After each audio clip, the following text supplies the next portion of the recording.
LibriVox.org. Recording by Greg Giordano.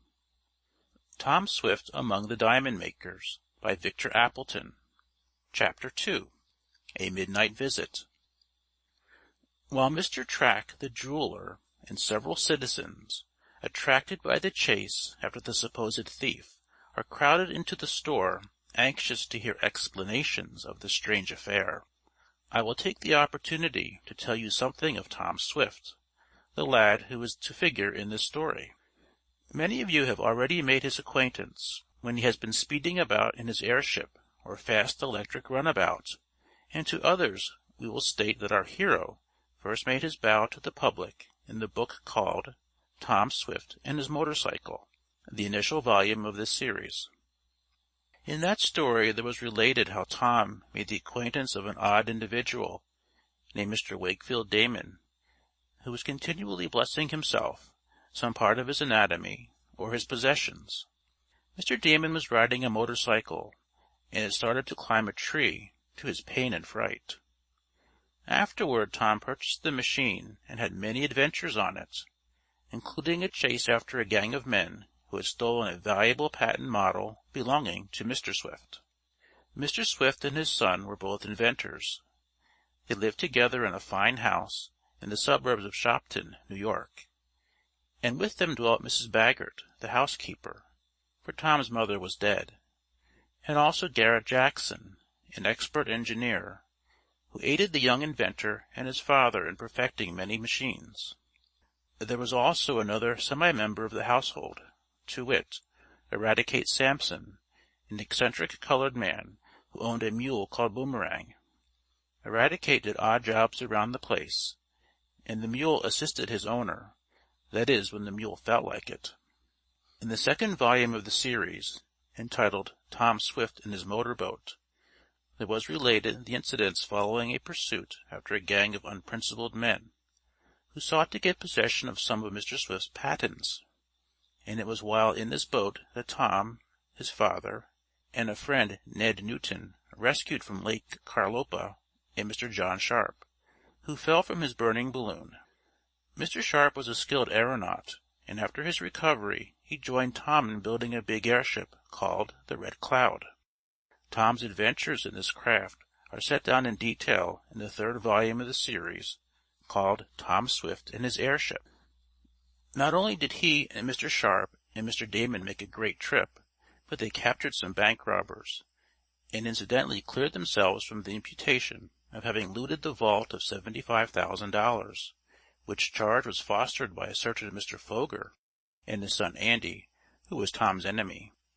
Not satisfied with having conquered the air, Tom and his father set to work to gain a victory over the ocean.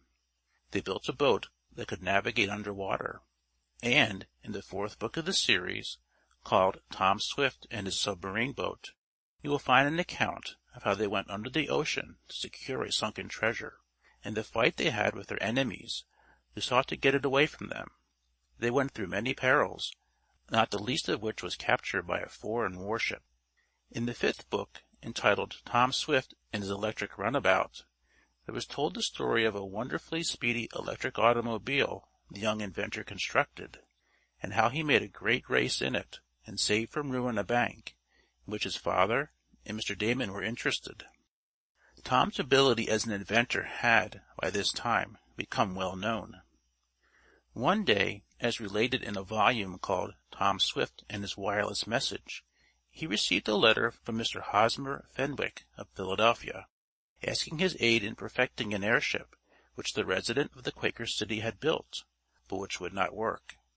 In his small monoplane, the Butterfly, Tom and Mr. Damon went to Philadelphia, as Mr. Damon was acquainted with Mr. Fenwick. Tom carefully inspected the Whizzer, which was the name of Mr. Fenwick's airship, and, after some difficulties, succeeded in getting the electric craft in shape to make a flight. Tom, Mr. Damon, and Mr. Fenwick started to make a trip to Cape May in the Whizzer, but were caught in a terrific storm and blown out to sea. The wind became a hurricane, the airship was disabled and wrecked in mid-air.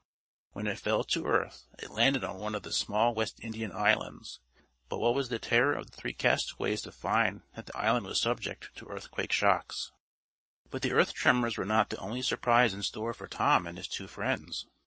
On the island they found 5 men and 2 ladies, who, by strange chance, had been stranded there when the yacht Resolute, owned by Mr. George Hosbrook, was wrecked in the same storm that disabled the airship. Mr. Hosbrook, a millionaire, was taking a party of friends to the West Indies. When the castaways, among whom were Mr. and Mrs. Amos Nestor, parents of Mary Nestor, a girl of whom Tom was very fond, found that there was danger of the island being destroyed in an earthquake, they were in despair. There seemed no way of being rescued, as the island was out of the line of regular ship travel. Tom, however, was resourceful. With the electrical apparatus from the wrecked airship, he built a wireless plant, and sent messages for help broadcast over the ocean. They were finally heard and answered by an operator on board the steamer Cameranian, which came on under forced draught, and rescued Tom and his friends. It was only just in time, for no sooner had they gotten aboard the steamer in lifeboats than the whole island was destroyed by an earthquake shock.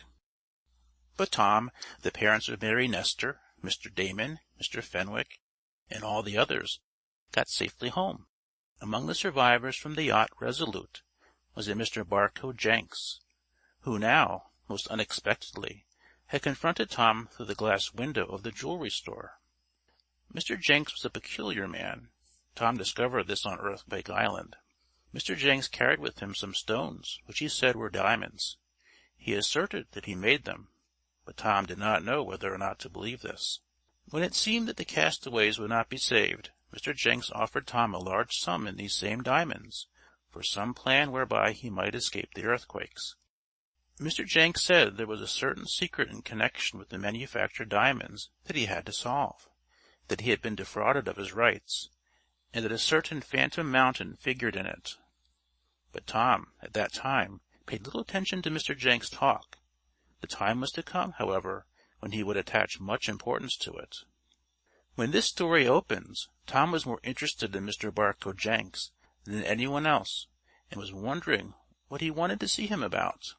The young inventor could not quite understand how Mr. Track, the jeweler, could come back with the lad he suspected of being a thief, when the person who had acted so suspiciously and who had knocked on the glass was the queer man, Mr. Jenks. "Yes, Tom, I caught him," the jeweler went on. "I chased after him, and nabbed him. It was hard work, too, for I'm not a good runner. Now, you little rascal, tell me why you tried to rob my store." And the diamond merchant shook the lad roughly.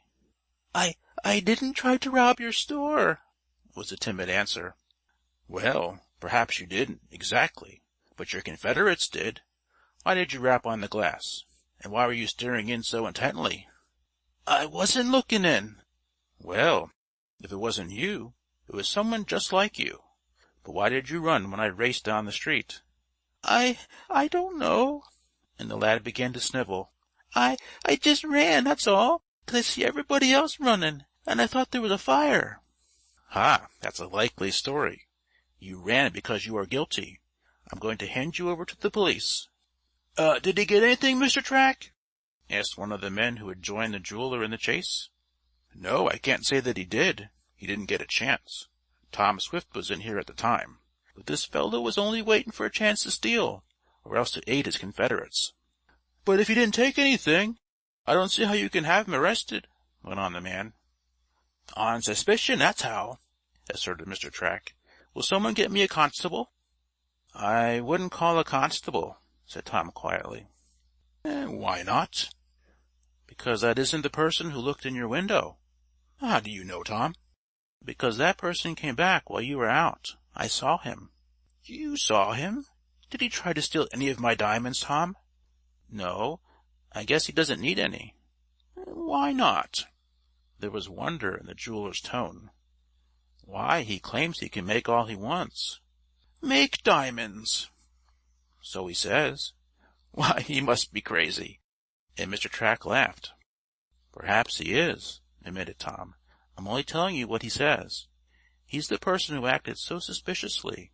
He came back here, I'm telling you, while you were running down the street, and spoke to me."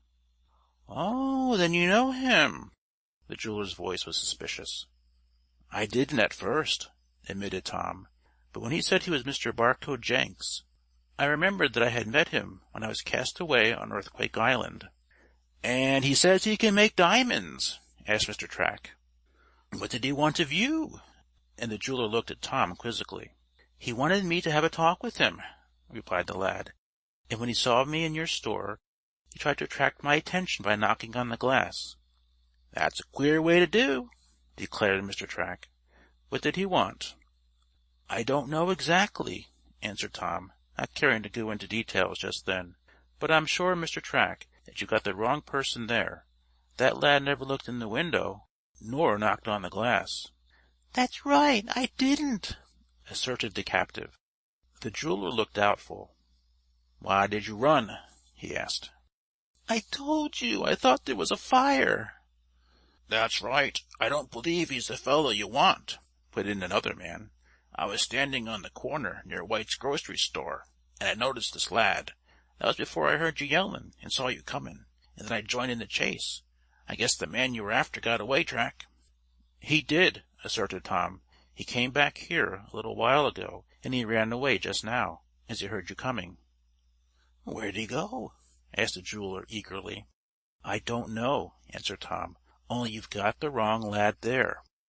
"Well, perhaps I have," admitted the diamond merchant. "You can go, youngster, but next time don't run if you're not guilty." "I thought there was a fire," repeated the lad, as he hurriedly slipped through the crowd in the store and disappeared down the dark street.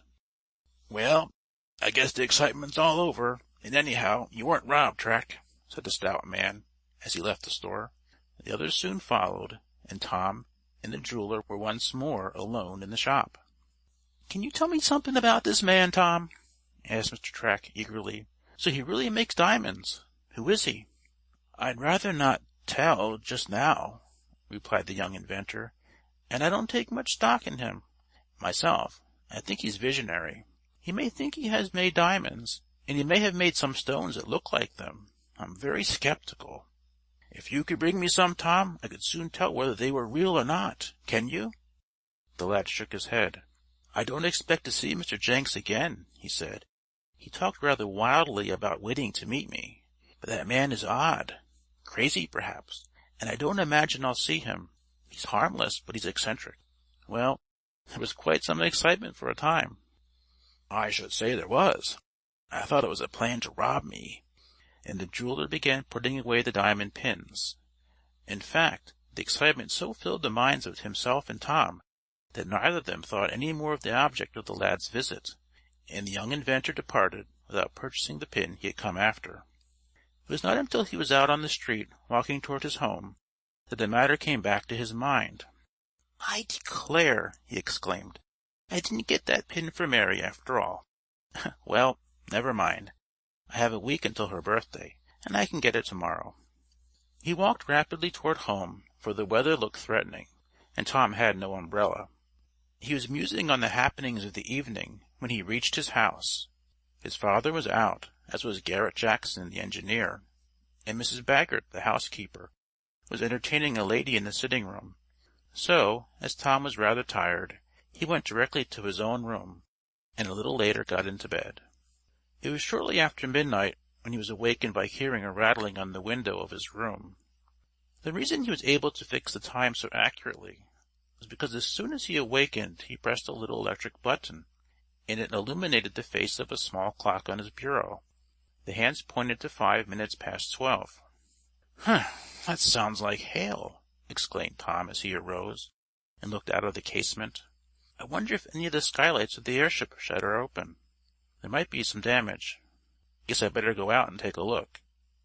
He had mentally reasoned this far before he had looked out, and when he saw that the moon was brightly shining in a clear sky, he was a bit surprised. "Why, that wasn't hail," he murmured. "It isn't even raining. I wonder what it was." He was answered a moment later, for a shower of fine gravel from the walk flew up and clattered against the glass. With a start, Tom looked down and saw a dark figure standing under an apple tree. "Hello, who's there?" called the lad, after he had raised the sash. "It's I, Mr. Jenks," was the surprising answer. "Mr. Jenks?" repeated Tom. "Yes, Barcoe Jenks of Earthquake Island." "You here? What do you want?" "Can you come down?" "What for?" "Tom Swift, I've something very important to tell you," was the answer in a low voice, yet which carried to Tom's ears perfectly. "Do you want to make a fortune for yourself and for me?" "How?" Tom was beginning to think more and more that Mr. Jenks was crazy. "How? By helping me to discover the secret of Phantom Mountain, where the diamonds are made. Will you?" "Wait a minute, I'll come down," answered Tom, and he began to grope for his clothes in the dim light of the little electric lamp. What was the secret of Phantom Mountain? What did Mr. Jenks really want? Could he make diamonds? Tom asked himself these questions as he hastily dressed to go down to his midnight visitor. End of Chapter 2. Recording by Greg Giordano. Newport Richey, Florida.